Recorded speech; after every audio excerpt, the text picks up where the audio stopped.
Assam inland water transport development ছ'চাইটিৰ ফালৰ পৰা নতুনকৈ ওলাইছে ভালেমানকেইটা পদ আৰু এই পদকেইটাৰ আপোনালোকৰ লাষ্ট ডেট হৈছে 19 ফেব্ৰুৱাৰী 2025লৈকে আপোনালোকে অনলাইনত আবেদন কৰিব পাৰিব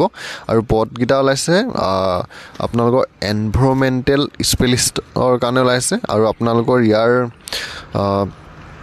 পদকেইটাৰ কাৰণে আপোনালোকৰ শিক্ষাগত অৰ্হতাটো বিচাৰিছে আপোনালোকে মাষ্টাৰ কৰা হ'ব লাগিব পোষ্ট গ্ৰেজুৱেট ডিগ্ৰী কৰা হ'লেহে আপোনালোকে আবেদন কৰিব পাৰিব আৰু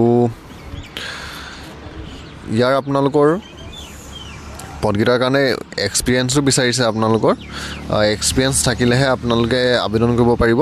আৰু আপোনালোকৰ এই পদকেইটাৰ অনলাইন এপ্লাই নহয় অফলাইন যোগে হ'ব ৱেলক ইন ইণ্টাৰভিউ আপোনালোকৰ Assam inland water transport development society AIWTDSৰ আপোনালোকে ইয়াৰ অফলাইন যোগে ইণ্টাৰভিউ দিব লাগিব আৰু ইণ্টাৰভিউ ডেটটো হৈছে আপোনালোকৰ 19 ফেব্ৰুৱাৰী 2025 তো 19 ফেব্ৰুৱাৰী টাইমটো দিছে আপোনালোকৰ 11টা বজাৰ পৰা 1টা বজালৈকে আপোনালোকৰ ইণ্টাৰভিউ হ'ব আৰু ভেনুটো হৈছে AIWTD society 3rd floor directorate of inland water transport Ulubari Guwahati 7 Assam তো ইয়াত গৈ আপোনালোকে অফলাইন যোগে ইণ্টাৰভিউ দিব লাগিব